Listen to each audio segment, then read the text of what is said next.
Oh, no, I'm being told he stuck his finger in water and in the testing, which I find very suspicious. Yeah, no. Nobody does that. And I was trying to take Court is calling 2023 CR 0889, State of Texas versus Stephen Wayne Walbarker. Could I have parties announced for the record for the state? Defense. Ron Ross for defense. Are you Stephen Walbarker? You entered a plea on June 15th, guilty to count 2. According to the plea bargain agreement, punishments to be assessed at 8 years in the prison. The state is silent on your application. Have both parties had a chance to review the PSI report, state? Yes, Your Honor. Defense? Yes, we have, Judge. And by the way, it's a capital H. Ah, Yes, and state is silent, Judge. all right. If y'all want to, oh yeah, it is a captivate. Okay. And the state is silent. Have both parties had a chance to review the PSI report, state? Yes, Your Honor. Defense? We have, judges, just one correction or Yes. in the TAP evaluation down about toward the end of it, said that he's continued to use marijuana since he was arrested. And he says that's not true. He said since he's arrested, he was using it before, but since that he hasn't used it. That's what he tells me. Well, we can't get a UA because I he stuck his hand in the cup. Nobody does that. I don't know anybody who would purposely or accidentally stick their hand in a cup of urine. I just did, when there was no urine, ma'am. I just grabbed the cup. I didn't even. This is not just a funny or gross moment. It's a huge red flag in the eyes of the court. When Stephen ruins his own urine test by sticking his hand in the cup, the judge doesn't see a clumsy mistake. She sees someone trying to dodge accountability. Drug tests and probation aren't just about catching people. They're about measuring honesty and progress. So when he sabotages the test, it tells the judge he's either still using or not ready to be truthful about his sobriety. That's why you hear her shut down the idea of simple outpatient treatment and go straight to, either you go to prison or you go to SAFPF. If you were the judge here, would you trust someone who literally destroyed their own test, or would you force inpatient treatment before giving them another chance? I agree with you. I think it's kind of ridiculous what he says, but. Oh, I would tell you, counsel, outpatient treatment is going to be out of the question. He's going into custody today. So either he's going to prison or either he's going to treatment. Those are his choices. Either he's going to safety. I know they're recommending SADC, but for someone to purposely invalidate a test, that tells me a little bit where he is with regards to his sobriety. So either he's going, you have a choice. You can go to safety or you can go to prison. If you wish to go to prison, I will sentence you to 4 years. Which do you choose, prison or treatment? I'll take treatment. All right, the court will sentence you to 8 years in the prison. Thank you. Suspended and probated for 8 years. Take in consideration 2023 CR 0888.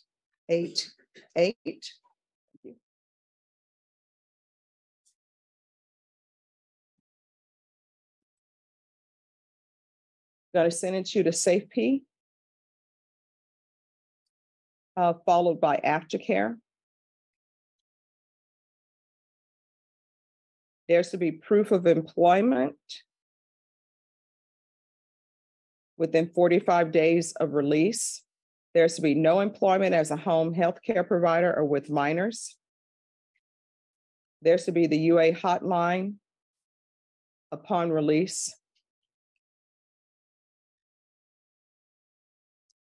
There's to be no unsupervised contact with minors. Regular reporting by Zoom or in person. Field visits 1 time per month for 4 months. And if everything is going well with the field visits, probation, I'm going to want random field visits after that, and you'll be able to pick how often you wish to do that. There's to be 200 hours of community service restitution. Probation, is there anything else he needs? Is there anything else you need from the court to be successful? Judge, anything else? Anything else you need from the court to be successful?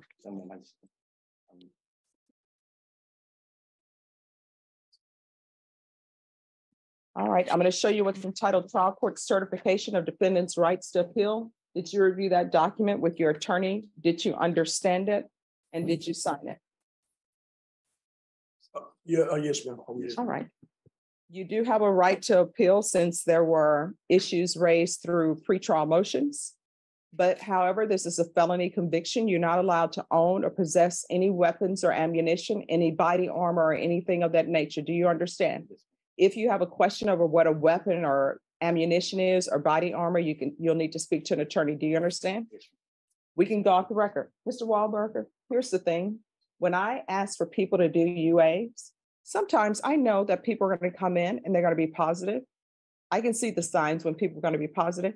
The reason why I'm asking is because I'm trying to determine, one, your level of truthfulness, and two, where you are in your sobriety. And when you are dishonest with me about your sobriety, you know what that tells me? That tells me you need to be in somebody's inpatient treatment. So you're going to inpatient treatment because of you. All you had to do was take the UA instead of sabotaging the UA test. You understand? Yes, ma'am. All right, good luck to you. 21 CR 5216, State of Texas versus Delphina Spiller. Can our parties announce for the record for the state? Hank Wilkins for the state, Your Honor. Defense. Valerie Headland. And are you Ms. Spiller? Yes, I am. Showing you what's entitled Motion to Enter Adjudication of Guilt and Revoke Community Supervision. Did you review that with your attorney? Did you understand it? Yes, I did. Are you the same Delphina Spiller who was placed on deferred adjudication in 2021 CR 5216 for the offense of possession of a controlled substance, penalty group 1, 4 grams to 200 grams on September 10th, 2021 for a period of 5 years? Is that you? Yes, that's me. State? Violated condition number 5 in Bexar County, Texas. The defendant, Delphina Spiller, did then and there fail to report to the supervision officer as directed for the months of July and August 2022 in violation of condition number 5. How do you plead to that? True or not true? True. State? Your Honor, we waive and abandon the other violations alleged. Any objections? No. Did you understand by pleading true to violation of condition number 5, the court could find it true, grant the motion, find you guilty, and sentence you up to 20 years in prison and up to a $10,000 fine? Yes, I do. Knowing that, do you still wish to plead true to violation of condition number 5? Yes, I do. Court will find violation of condition number 5 true. Is there a proposed agreement? Judge, there's not a proposed agreement. We were going to recommend 5 years, and I believe the defense would like to ask for an alternative to that, Judge. All right, defense, what are you requesting? Judge, without going into so many details and background on this, and certainly not to offer excuses, Your Honor. I did meet with Ms. Spiller for a long time last week. She has had some serious health issues starting about the time that she did last reported to probation. And it had her in and out of the hospital from around June, July of 2022. September, they finally diagnosed her. And then she went septic and went into the hospital for 3 weeks in November. I don't think she was in a right frame of mind at all. I did ask her, why didn't you just pick up the phone and call probation, call the court? She was eventually picked up because, well, she was in Spring Branch. And then after she resolved some of the medical issues. Was she supposed to be in Spring Branch? No, Your Honor. Her mother-in-law lives in Spring Branch with her children. And her mother-in-law was administering the IV antibiotics and everything that she was going through. And her mother actually has custody. Is it one daughter or two? Just one daughter. Because of a very serious incident that happened with her eldest daughter in 2017. Ever since that date, I think Miss Spiller's life has spiraled out of control. And has she picked up any new offenses since she was? Problem. She has 2 new, number 1s out of Comal that are for misdemeanor charges that are from September of 2022, all along the same kind of time frame. And what are those charges? I think fraud, use, possession, Failure to identify. failure to ID. There's an offense report in the summary. All right, and so she has fraud use, and I will tell you that in this plea bargain agreement with the case, they took into consideration fraud use cases. Yes. And so I have before me a person who's not reporting and is alleged to have picked up new fraud use cases and didn't pick up the phone and call probation. Yes, Your Honor. There, you know, she knows not to just stand before you and make excuses or say it's a mistake. She knows that. But in the Comal report, at least, she was with a person that got charged heavily with other items and issues, and she was coming out of the Tractor Supply. So there's a paragraph in there that addresses her. The majority of the report is for the person that she was with. All right, the person she was with, does he have criminal charges? I would imagine so, based on that. And she's not supposed to be around people who have criminal charges. Yeah. I would ask Judge, this is her first MTR. And the charge is a second-degree felony, her underlying, from 4 to 200. It was 5-point-something grams of meth at the time. So if that's any consolation, I would beg that she be allowed to continue probation. At worst, sentence her for the convictions. And I think she's on the bird. And then place her back onto probation so that she can seek additional help and support. She is with her sister now back in San Antonio. I think her sister is a good influence and is helping her. She also suffers from diabetes, Your Honor. She's having vision loss, so she can't read the paperwork that I give her. She had a doctor's appointment scheduled for July 27th that she missed because she was taken into custody on this case. That's why I asked the court to bring her a little bit quicker. So I would just ask that she not be sentenced to TDC. I realize there's not really an alternative placement for her, like treatment, because Delfina's story is where things get really complicated. On one side, you have a woman with serious medical issues, sepsis for antibiotics, hospital visits, diabetes, vision loss, and a traumatic history involving her children. On the other side, you have hard facts. She stopped reporting, picked up new fraud-related charges, and was caught with someone who likely has a criminal record. The defense wants the judge to see a struggling mother trying to survive. The judge, however, has to see the bigger picture: public safety, repeated poor decisions, and a pattern of getting involved with the wrong people. This is the tension in so many probation cases. Is this person a victim of their circumstances, or an active participant in risky, criminal behavior? What do you think? Should her health and trauma have earned her another chance on probation, or was a 5-year prison Did you review sentence the the only document way to entitled force Trial a Court reset? Certification of Defendant's Rights to Appeal with your attorney? Did you understand it and did you sign it? I did. All right, you have a limited right to appeal. That right to appeal is as it relates to the allegations in the motion, not the fact that you were on deferred adjudication. Do you understand? Because this is I'm sorry, you need to speak up. Yes, ma'am. All right, because this is a felony conviction, you're not allowed to own or possess any weapons or ammunition. If you have a question over what a weapon or ammunition is, you'll need to speak to an attorney. Do you understand? Yes, ma'am. All right, good luck to you. You're going to have to do better, okay? All right, thank you. 22 CR 0491, State of Texas versus Jeffrey A. Adames. Could I have parties announced for the record for the state? Travis Banks in the state of Texas. Defense? Jay Moritz, Your Honor, from Mr. Adame. And are you Mr. Adame? Yes, ma'am. Is your last name Adame or Adames? Adames. All right. I'm going to show you what's entitled Motion to Revoke Community Supervision. Did you review that with your attorney? Did you understand it? Yes. Are you the same Jeffrey A. Adames who was placed on community supervision for the offense of assault, family choking, strangulation on February 23rd, 2022 for a term of 5 years? Is that you? Yes, ma'am. State. Violated condition number 28 on or about the first day of May 2023 in Bexar County, Texas. The defendant, Jeffrey A. Adames, did then and there fail to comply with the rules, regulations, or instructions of the Lifetime Recovery Substance Abuse Treatment Facility and that the defendant prematurely departed the program without permission in violation of condition number 28. And Bashan, he's going on 28. To that, how do you plead? True or not true? True. State? And the state would waive and abandon the further allegations.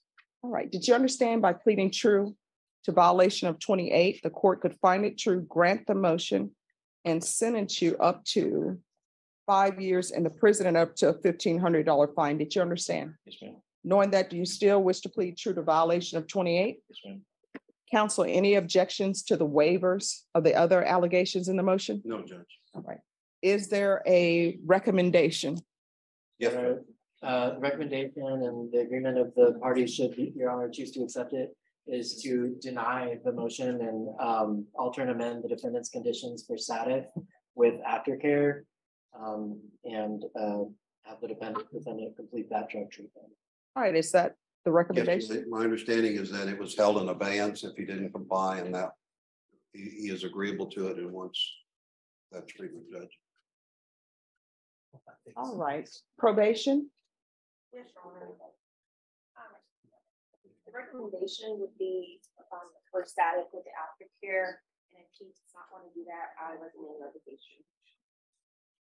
All right, you'll raise your right hand. Do you solemnly swear or affirm the testimony you give will be the truth and nothing but the truth, so help you God? Yes, ma'am.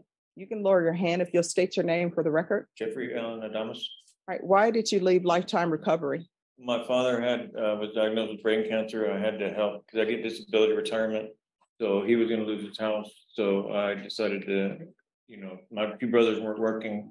So I decided to leave so I can use my disability retirement to help him out with his, till he had the surgery. And then when he went to recovery in Universal City, he started the recovery. My brothers got a job, so I was able to leave. And I was working on trying to get some money so I could turn myself in, which I did in the 13th of last month. Yeah. Why do you pick up the phone and call probation and say, my father has cancer and I need to help him? I freaked out. I mean, I was just, I was just real distressed. I mean, No, how old are you? I'm 50 years old. No, it's easy to pick up the phone and say, my father has cancer. I need to go help them. And then if probation would have said, no, you can't do that, then you know what would have ended up happening? I would have got an email from probation and they would have sent it to me and said, his father is ill. He would like to go be with his father. And then you know what I would have said? Have him come in and we would have discussed it. And maybe I would have let you take care of issues with your father. You are on probation. Probation is a contract. So even though your attorney, the state and probation is saying SATA, I could still say I'm sending you to prison for 5 years. I understand. Do you understand? Yes, ma'am. So now what has happened? You're still in the same situation you are. Now you're starting all over. When Lifetime Recovery, you probably would have been finished with it by now. Now, instead, if I follow this agreement, you're going to be in custody and wait for transfer to SATA. All because you don't pick up the phone and call anybody. And Lifetime Recovery and all of these treatment programs are supposed to teach you how to deal with your problems. And dealing with your problems are not supposed to be, I'm not going to follow the rules. I'm going to throw my hands up. What if I had a problem and I said, in the middle of this, I have a problem and I just leave. I don't tell you guys anything. And everybody just sitting around here like, what happened to the judge? What's going on? If someone had called me right now with an emergency, if my mom or somebody would call and say, it's an emergency, we need you back home. You know what I'm going to do? I'm going to say, everyone, excuse me for a moment. I'm going to get on the phone. I'm going to call the powers that be and say, I need a judge. I have to leave. I'm going to tell everybody here, everyone, I'm sorry. I need to leave. I need to get a flight. I need to work on that and go home. I'm not just going to leave.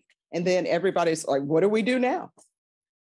And in your case, when you just drop off the face of the earth, you know what the what do we do now is? File a motion to revoke. All right. How much longer did he have in Lifetime Recovery? Will Lifetime Recovery accept him back or no? Your Honor, that would be something I have to research. All right. So this is what I'll do. If you want, I will sentence you to prison for 2 years, or I will send you to SATA. And if Lifetime Recovery will accept you back, then it'll be Lifetime Recovery if they accept him back. If they won't, He'll go to SATA. And if I may, at this point, I really don't think lifetime recovery would be the best option. I Okay. think he would need something a little more structured. All right, so it will be SATA. So you can go to prison for 2 years, or either you can go to SATA. Which would you prefer? Satisfied. All right, I'll deny the motion. Alter and amend conditions. Yeah. To include SATA. Followed by aftercare.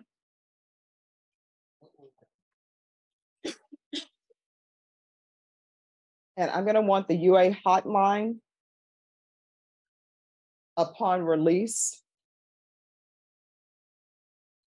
And that's to be until further notice. Is there anything else you need from the court so that I won't see you back up here again with the motion to revoke? Probation, is there anything else he needs? All right, good luck to you. Thank you. You're welcome. Thank you, Judge. You're welcome. In just one courtroom session, we watched 3 lives collide with the reality of probation.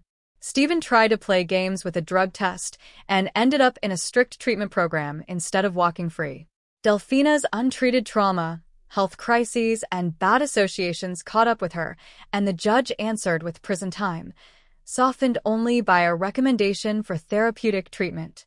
Jeffrey left court-ordered treatment to help his father with brain cancer, but never made the one move that mattered most, picking up the phone and telling probation. The judge's message to all of them was the same: probation is a contract, not a suggestion.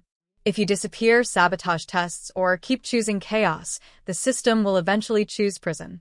If you found these real courtroom moments as intense and eye-opening as we did, make sure to hit that like button, share your thoughts in the comments. Whose outcome did you agree with the most? And don't forget to subscribe for more raw, unfiltered courtroom breakdowns.